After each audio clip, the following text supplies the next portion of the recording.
ما نه شرکت مهاجرتی هستیم نه دفتر ثبت شرکت. ما اینجا از تجربه ها میگیم، از فکت ها، از حقیقت هایی که با چشمان خودمون میبینیم. تجربه هموطنایی که با هزاران امید و آرزو پا به خاک عمان گذاشتن، اما با یه سری اشتباهات و اطلاعات ناکافی خیلی زود مجبور به ترک کشور عمان شدن و ما شاهد از دست رفتن سرمایه های زندگیشون بودیم.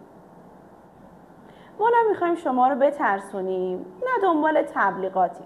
حرف ما ساده است: آگاهی. فرق بین موفقیت و شکست.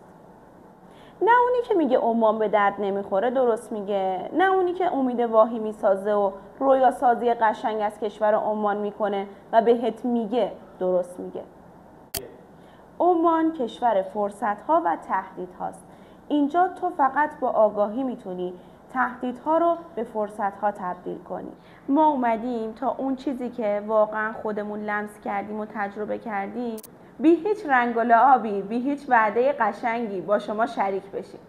چون باور داریم حتی اگر تجربه یه شکست بتونه جلوی شکست شما رو بگیره، پس ارزش گفتنش 1000 برابر بیشتر از مخفی کردنشه.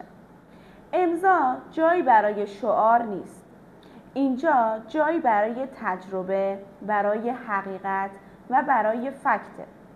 ما فقط شاهد بودیم و الان هم میخوایم شاهد موفقیت شما باشیم. ما نه شرکت مهاجرتی هستیم نه دفتر ثبت شرکت. پس کانال امضا رو داخل یوتیوب و اینستاگرام دنبال کنید، چون قراره کلی راجع به عمان با همدیگه حرف بزنیم.